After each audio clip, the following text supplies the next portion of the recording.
It took me a very long time to finally figure out the truth, that cameras are temporary and edits are forever.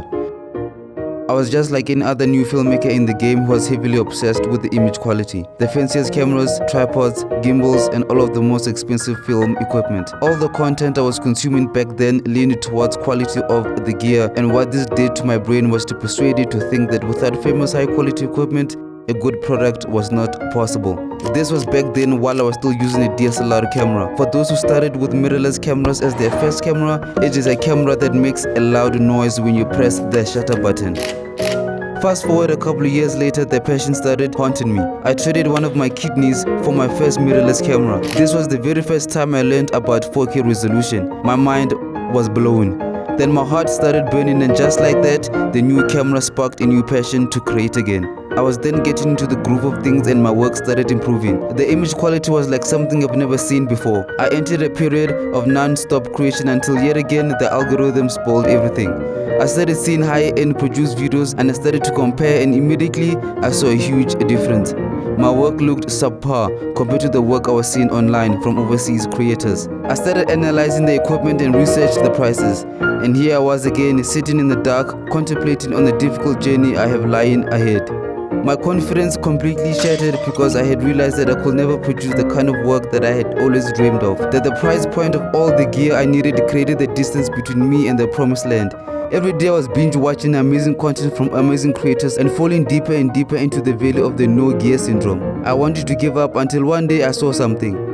I was having another light session where I was practicing my cinematic techniques. My mirrorless camera was having an attitude, so I decided to use my DSLR camera. Then as I positioned each light, I took a closer look. First, I thought that the 15-year-old DSLR camera has magically improved its image quality.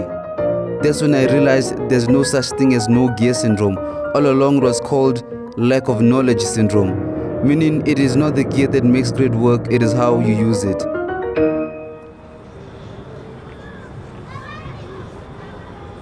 This video has been color graded by Dehancer. I actually stumbled across Dehancer a few years ago and I didn't really care about it that much.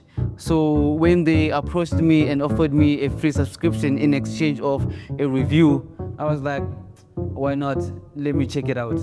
First impressions, it really looked like an alternative to Lumetri Color from Adobe Premiere Pro. So I go to the effects panel, click on Dehancer and just drag it on the footage. So immediately when you pull it from the effects panel onto your footage, it automatically adds a grading effect on it. And this is because there are some settings that are on by default. Okay, so I'm gonna turn off these effects and then I'm gonna close these panels. For me and for my style of work, the first few ones that stand out for me is film grain, film halation, and film damage. Okay, so I'm not going to do a professional grade. I'm just going to play around with Dehancer, play around with the settings, see what they do to the image. So the first thing we have here is input. So basically, this is a Rec 709 conversion that works on footage that has been shot on log profile. You can go down here, choose camera, and you're able to choose which camera that you used to shoot your shots. Fujifilm X-T3, but now because I shot this on a 10er, this setting doesn't really help me out at all. So it only help me out if I shot this on F-Log 2. So I'm going to cancel that.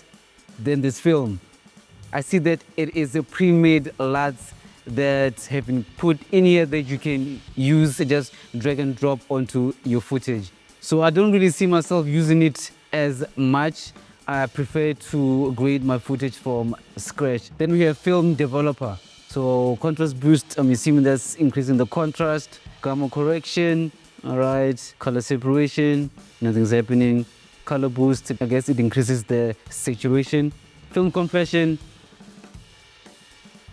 So what's happening under film compression is that it is actually fixing the highlights. I like that a lot. Then I go to expand.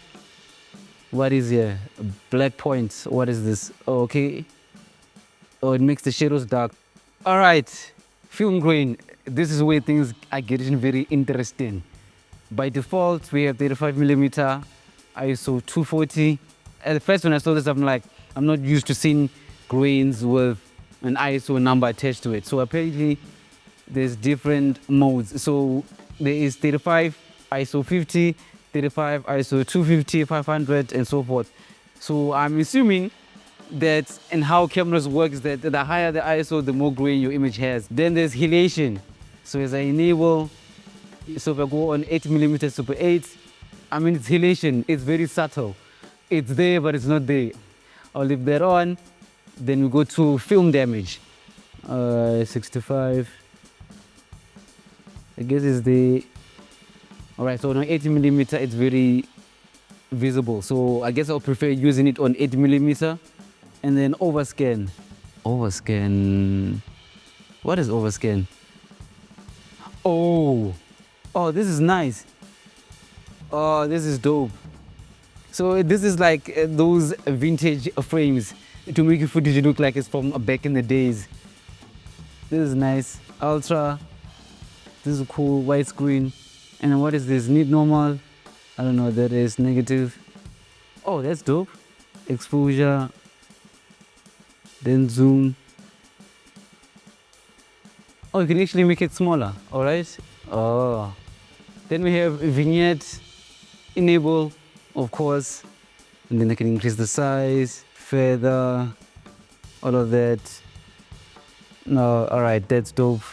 Exposure, okay, cool. So the light generator, okay, yeah. So basically you're able to export your own LUT and just have your own LUT library. I like that. I like how simple it is to do that. So honestly, it just looks like another color grading application. Similar to Lumetri, I wouldn't use Dehancer as my main color grading tool. So I will definitely use it for when I want to add film grain, halation, overscan, and film damage.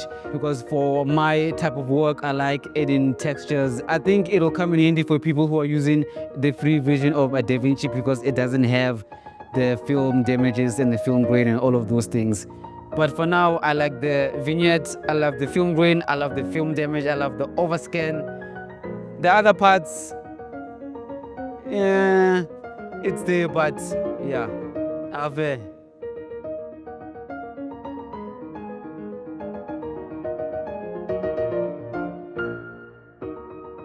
This footage is currently being shot on the Nikon D5300, a camera that is 17 years old, released in October 2013. But look at the quality. That's because it's the knowledge. Dehancer has another cool feature called Dehancer Online. So this is a mobile version of the software that you can use on the smartphones. Move a picture with the cell phone, upload it on the Dehancer Online app, and then there is a lot of presets available, ready to be used. This is super beneficial for creatives that use their mobile smartphones as their primary tool to create content.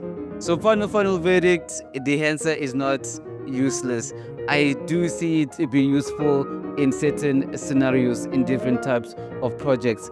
I see myself using it on future projects, and if I do find some unique moments with it, I will be sharing it on my future videos.